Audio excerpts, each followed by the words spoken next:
Welcome back to the Resupply Rewind, name trademark pending, where me, DK, is going to break down another one of the Space Marines 5 Internationals game from the 2023 tournament in Auckland. But today I'm joined by special guest Sweets for the Week, aka Sleep for the Week, aka Nolan. How you doing? Hey, hey, I'm doing great. That name's too long as we saw in this tournament, so I'm gonna be shortening that to either Sweets or going back to the original Thriller. So Sweets we'll for the see that in wheel. next tournament. Yeah. Thriller. Oh God, Thriller, it was that's so what it bad. was. That's what it was. I couldn't remember what your original code name was. I was racking my brain from back in the Hmm. day. Yeah, okay, I we still gotta got that. we gotta resurrect Thriller and Rainbow Panther. I'm still waiting I for know. both of I'm them to I'm come going back back. I for sure. got the poster off my wall with all the signings. So I have Thriller up there, so it still counts. Nice, nice. This may be, in fact, the first video that people see in the playlist because we're going to talk about the very first game of the tournament, where our two teams squared off in the arena. So we are going to get rolling here. See This what match is happens here. probably the most exciting match I think I've ever played in a tournament setting. Like all the way to the end, both games, it was just so much fun. So It was really pretty love. exciting for sure. It, Yeah. it, it gave the crowd something to cheer for in the early stages of day one. There was never Indeed. a dull moment. So I guess the first thing that I would ask you for this game, and if we go back a little bit just to the very start of the game here, is what were your guys' priorities for resupply orders? Because every single team that I've watched basically on these replays have a slightly different way of resupplying people to start in terms of who they prioritize, where they go, how many people get resupplies. Some people don't get any resupply. So what was your guys' sort of opening strategy for that?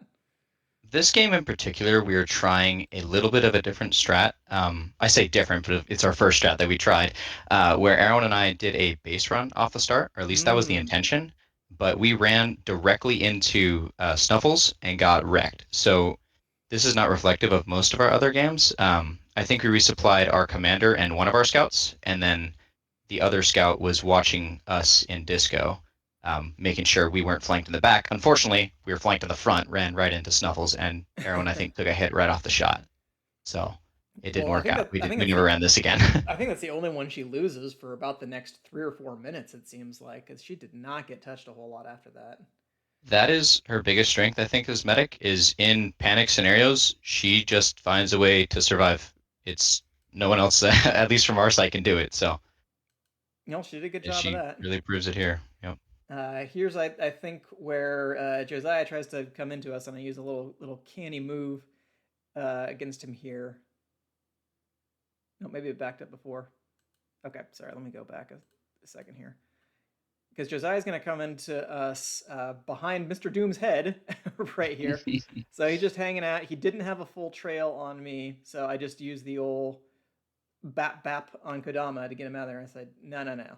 We're not letting 3 hits chill with our resupply. I'm not cool with that. This was something early on in the tournament that you guys did. You didn't really play like Panic or Safe Room yet. You mostly played like in the bigger room of the upstairs, the top of middle ramp, Yeah, and Panic was left alone. And so this was Josiah's just spot. You'll see him throughout this game constantly go there and just use it as a fallback point. So you got him there with it, but a couple times he stays up and manages to come right back in. I think that was an adaptation you guys had to make off of these absolutely. games. Well, really nobody was using Panic Room or Nest or whatever you want to call it at the start of the week. I mean, we go in here right now, you can see, but really it was sort of behind that wall Yeah. over next to Panic Room that a lot of teams were using, and that's what I saw Brisbane do. So basically, that was kind of the opening strategy. Is okay, well, if Brisbane's doing this, it's probably something good to do. So let's try to resupply there.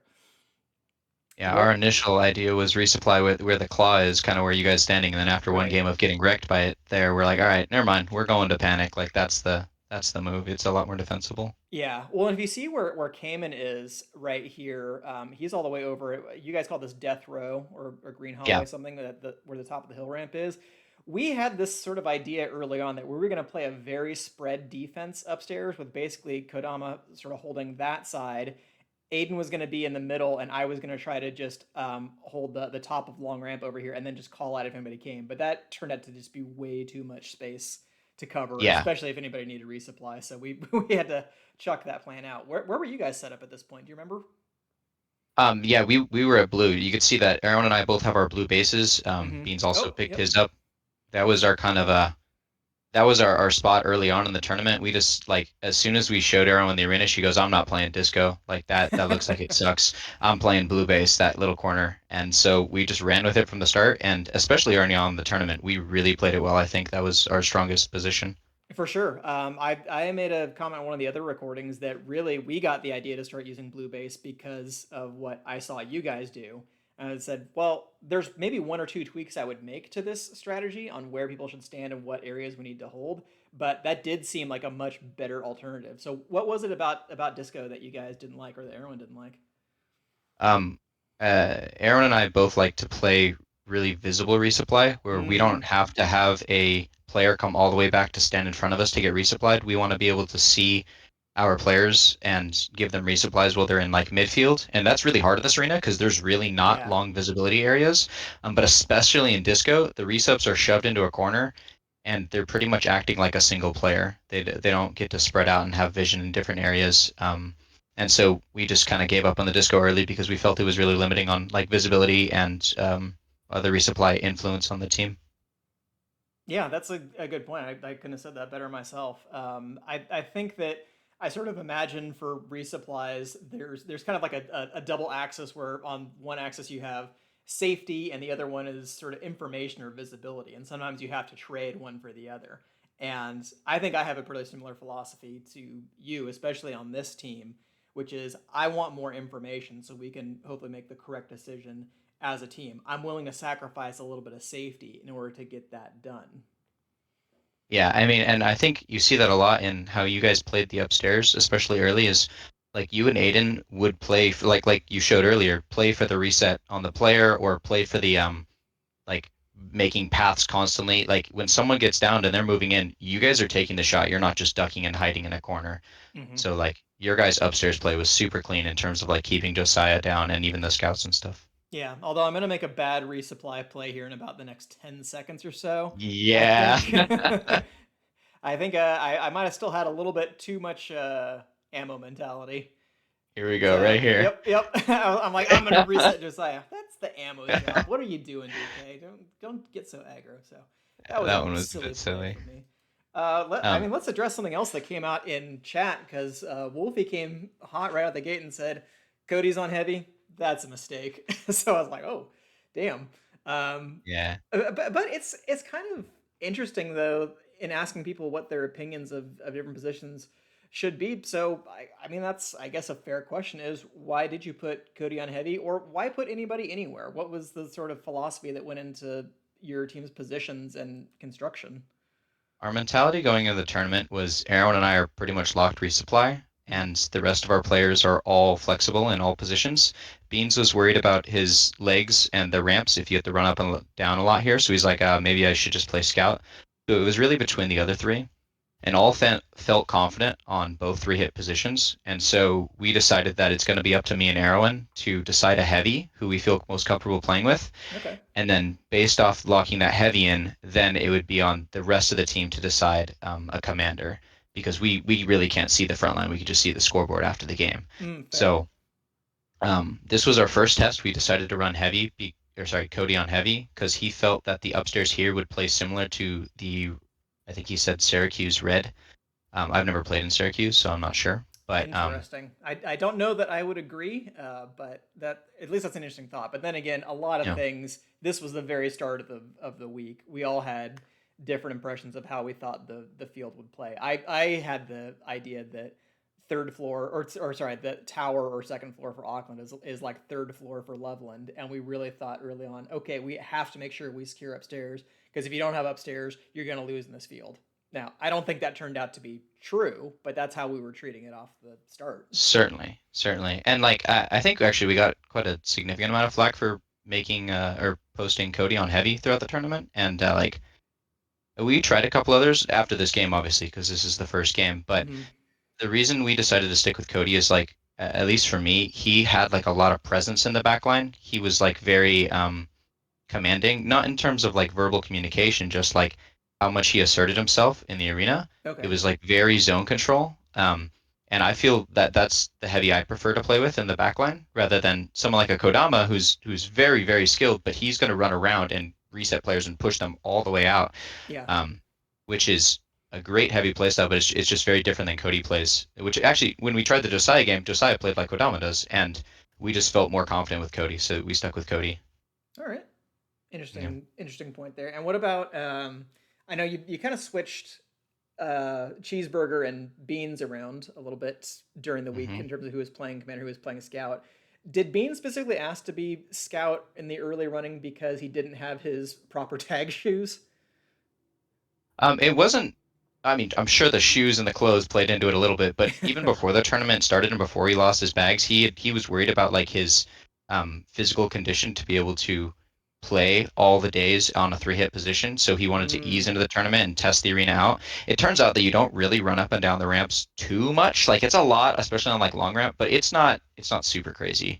yeah. And so he gained confidence in himself to play commander. And I do think actually he was struggling significantly on scout in this arena. It was not what he was used to. I think a very different play style for the scout. So he felt more confident in his commander play, and Josiah felt confident in both. So he decided to step down to scout later in the tournament. But here, I mean, he is very familiar with Caleb, I think, and so his commander Yep. was incredible these 2 games. I think he played probably some of the best games of his tournament these 2 games. Oh yeah, for sure. And one of the other things I would say on that score was Josiah had had at least 2, if not 3 days of practice in this Yeah, field up to that point, and Caleb I think had played maybe 2 or 3 games the night before when he was dead tired, and he was still dead tired this morning.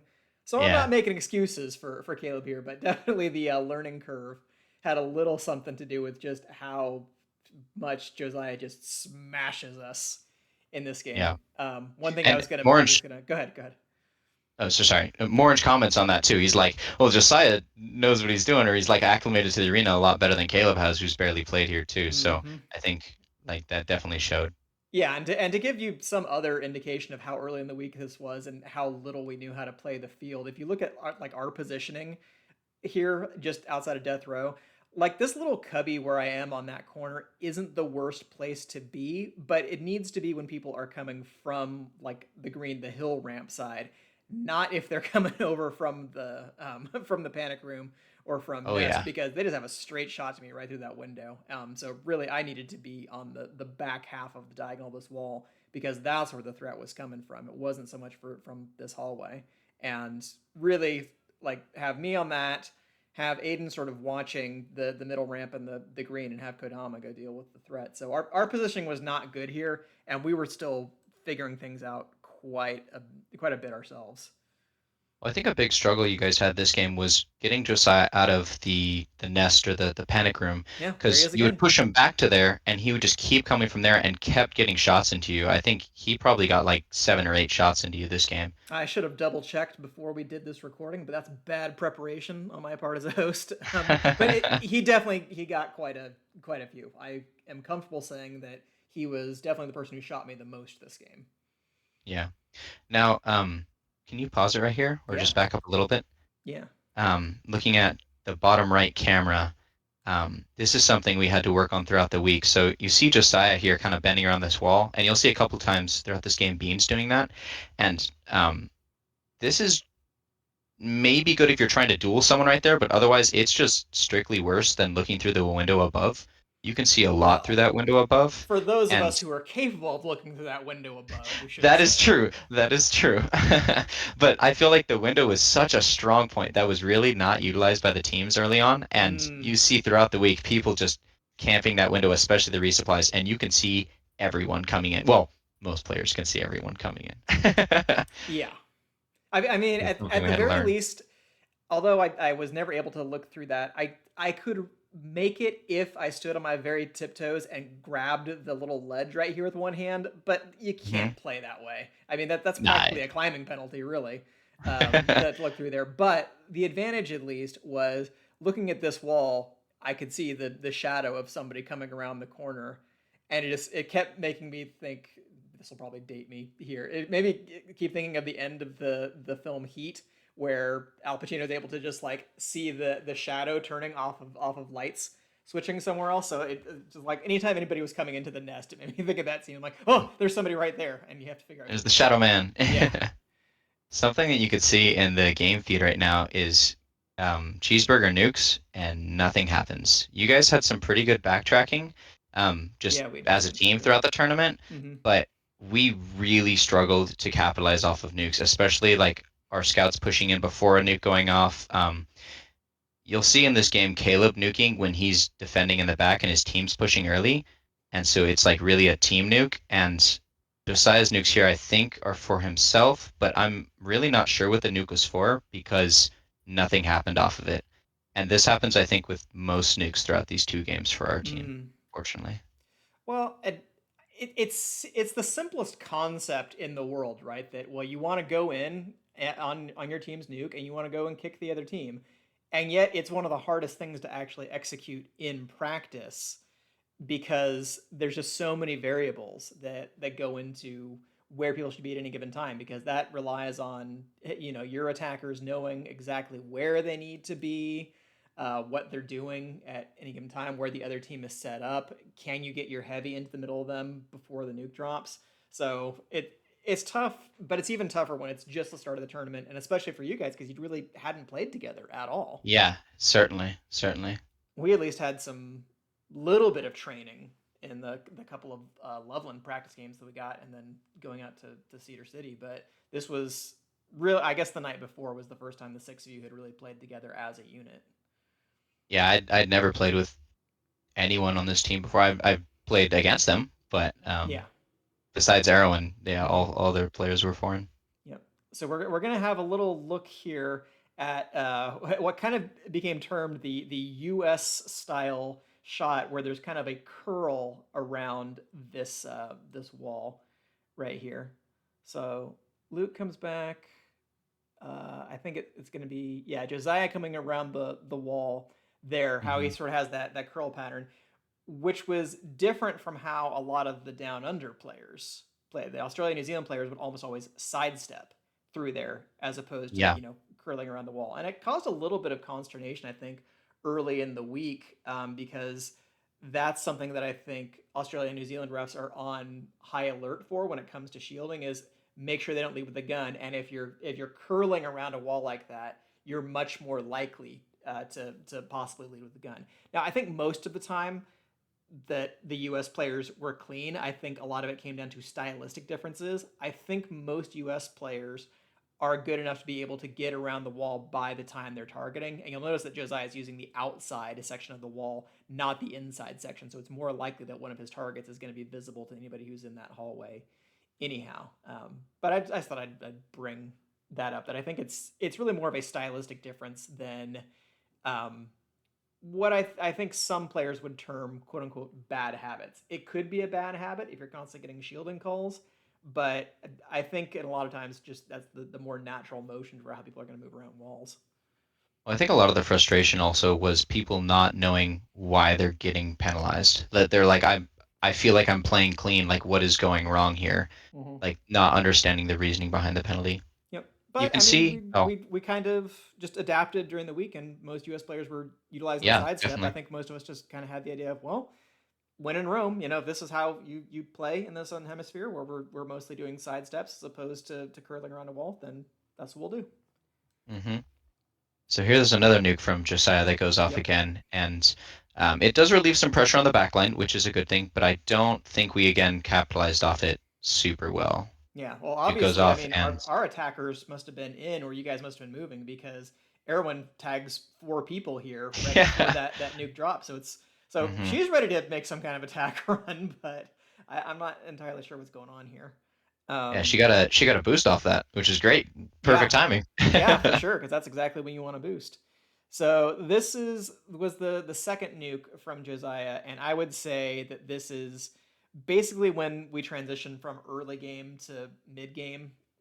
Those are inexact terms, but at least one kind of guidepost that I would use in analyzing a game is when one medic is half dead, so when they're down to 10 lives or less, then you're definitely in a mid game situation. You might be in a mid game situation before that, depending on what's happened, but like if a medic is has lost half their lives, you're in a new phase of the game. So you have to start thinking about things.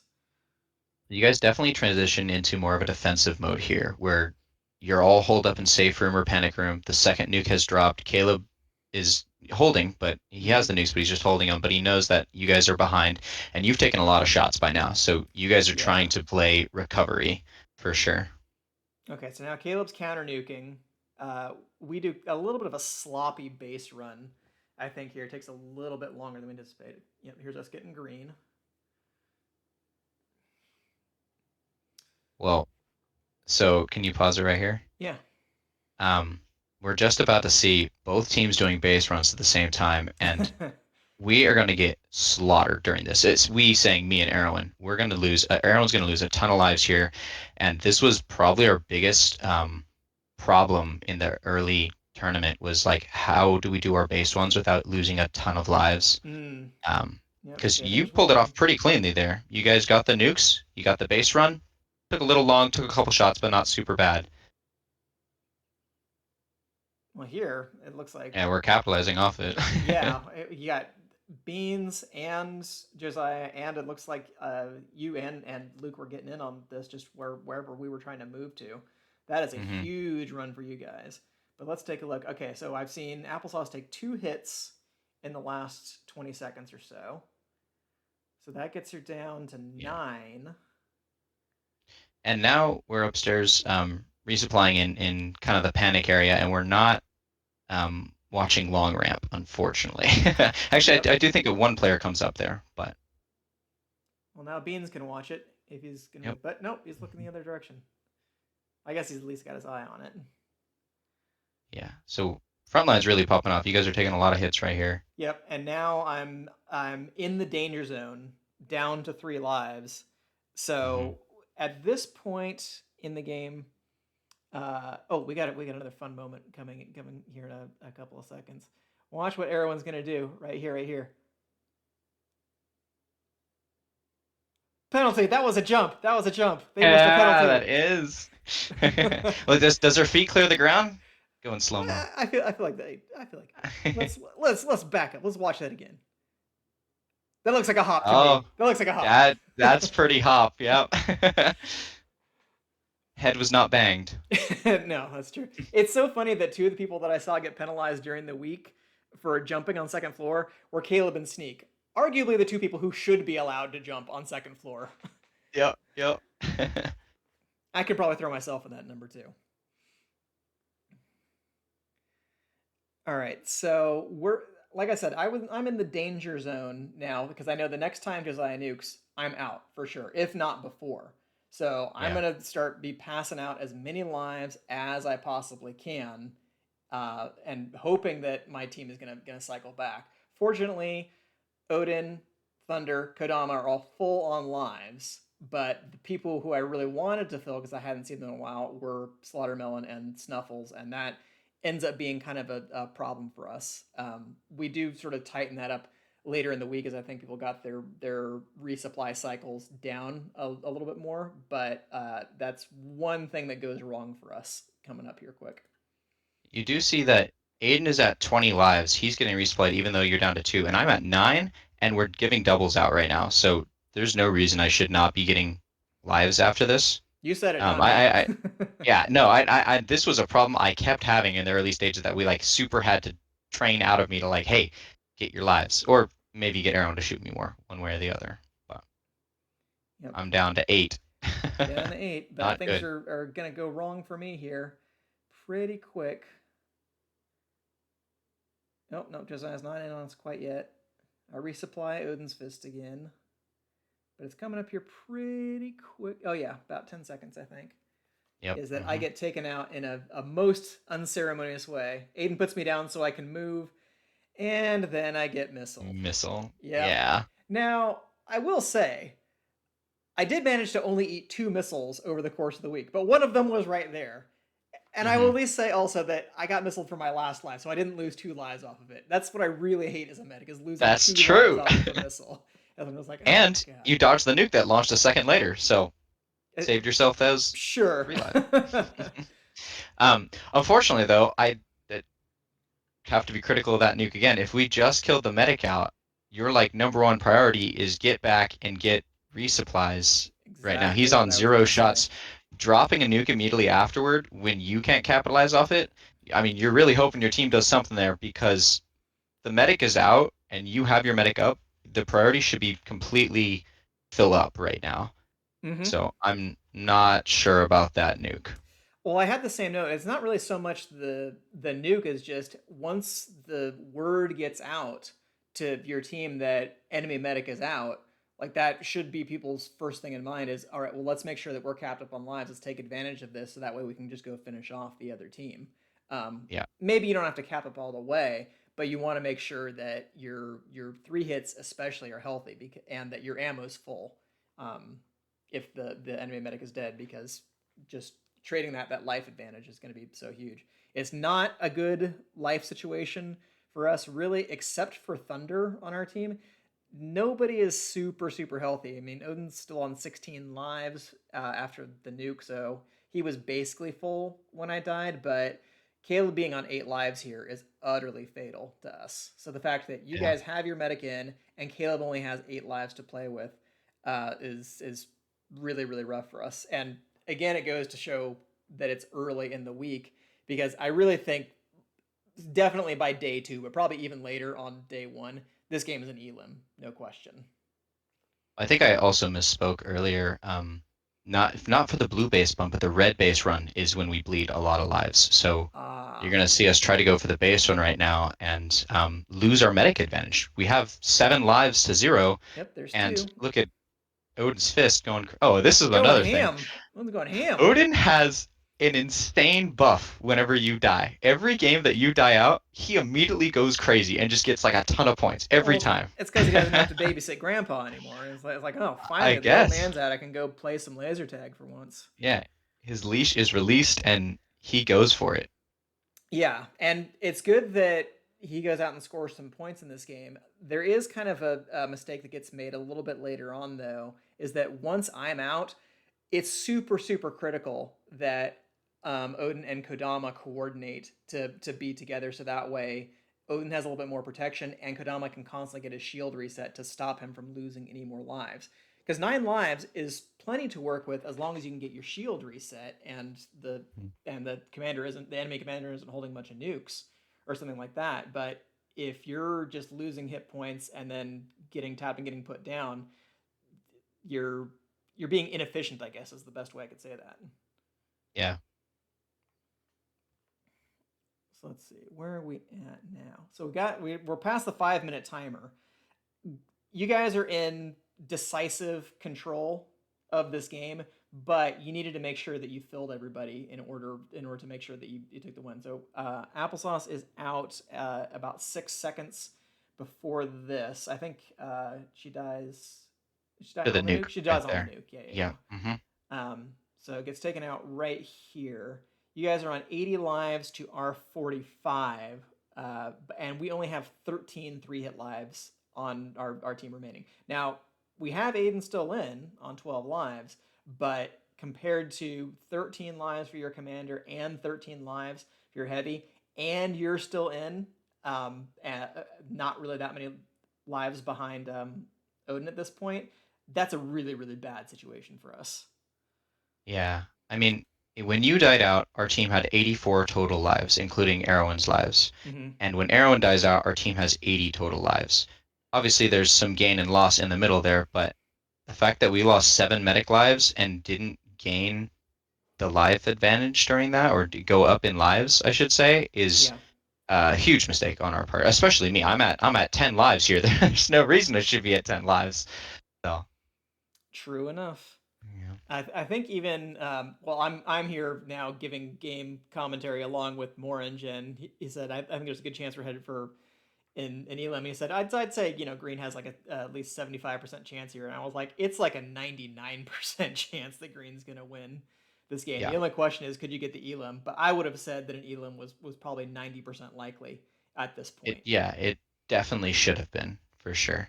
Yeah, and like I said, later in the week, you guys were a good enough team that had this been later in the week, you would have got us Elam for sure. But I guess by Mhm. the same token, later in the week, we didn't do stupid things like have me hemorrhage 8 lives in the first 2 minutes or something like that. Yeah. Well, definitely a problem we are having, and actually, it was explained to me by Aiden later in the week that you guys figured this out was the communication was if you yell something out upstairs or downstairs, the vice versa could not hear it unless you're Mm-hmm. in one of those like opening points of the upstairs. So at the top of one of the ramps, pretty much was the areas where you can hear calls floor to floor. Otherwise, people calling stuff out downstairs, you just kind of hear a mumble from upstairs and vice versa. So that was really struggling for us trying to end the game out and calling out where people are.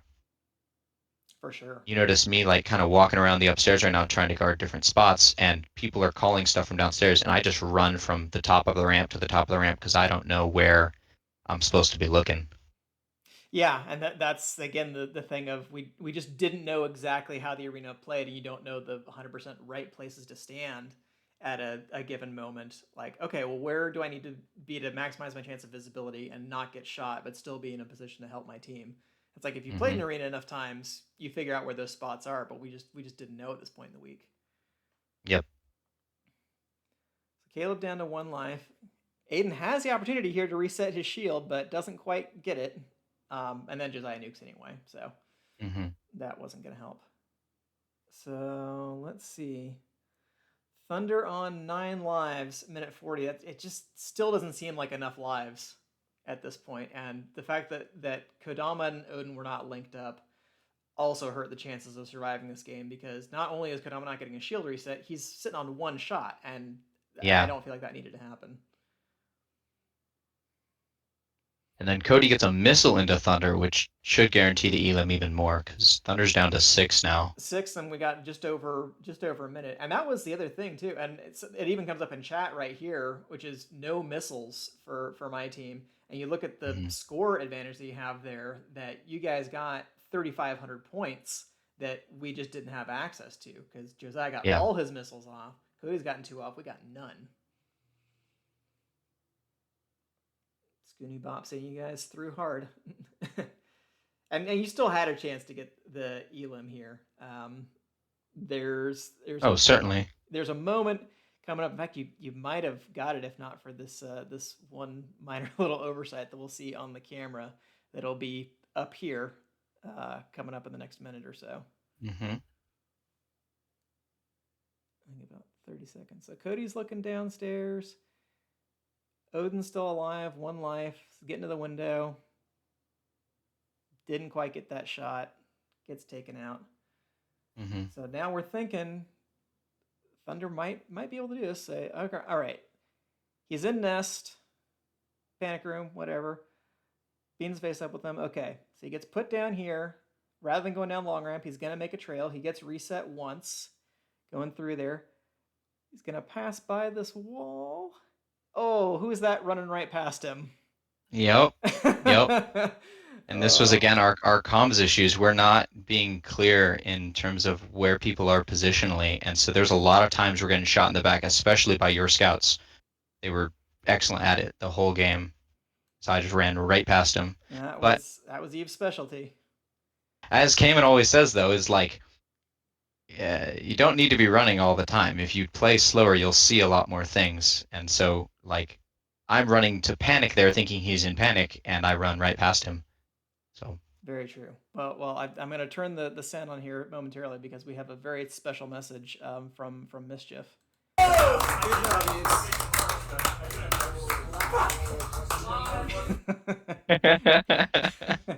A lovely f bomb there from the man who made a 100-minute video about how to avoid tilting in Space Marines 5. Everyone. hey, he was out of the game.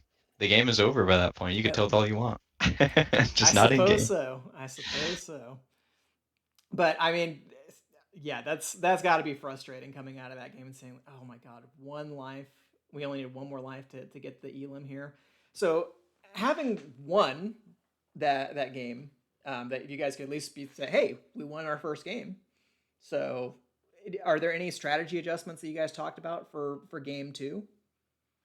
That was a huge confidence boost, honestly. In game one, we felt like pretty solid about that game. Not getting the elim sucks, but because we got the win, it was more of like a damn, get them next time kind of mentality. Mm-hmm. Strategy adjustments.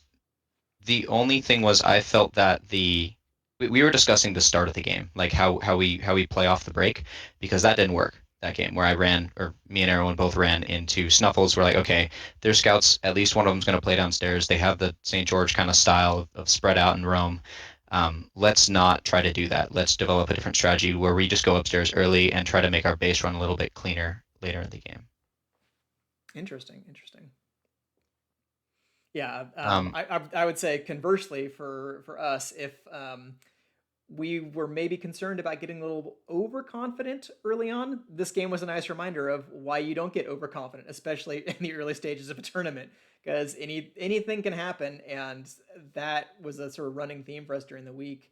Is every time we sort of maybe got a little ahead of ourselves in terms of where our egos were going, we got punched in the mouth, and you guys punched us in the mouth, and Auckland A punched us in the mouth, and Brisbane punched us quite a bit. So those were nice little reminders, but I was certainly happy to see you guys get this win because I thought that you were a team that needed to be taken seriously, and this kind of was our wake up call for that. mhm. And you see comments at the end of this game and at the beginning of the next game of like, wow, Cody did really well and like popped off and played defensively. And his Right? score isn't like super high, but if you saw his defense in any of the cameras or in the kill feed this game, like it was really hard for them to get on Arrowen like at all. He was doing super well defensively, so we felt really confident about Cody after this game. Yeah. And I'm glad Cody's a good sport about things, about the whole, 10-10-9 business, and because he was definitely copping a little bit of shit from chat during the week. And sometimes I think it was unearned. Cody definitely was doing a lot of work in the field, and he definitely beasted this game. Josiah beasted us real hard, but Cody was no slouch. I mean, Yeah. 7,300 having only gotten 2 missiles off, pretty good for somebody who plays primarily defensive in this field where sometimes heavies can really do their job but might not score a ton of points. Yeah, this is definitely not a high scoring arena for the heavy. Like they are pretty much locked next to the resupply Unless you're most of the rusty. game. Unless you're rusty. And like, well, yeah, I don't think anyone could lock Rusty any arena, but Probably he is not. the exception. Yep. All right. Well, that was fun. Thank you for joining me for this rewatch and commentary session, Nolan. Yeah, thanks DK for inviting me. This was cool. I think we might do another one here pretty soon. But until then, Yeah. thanks for watching, everyone.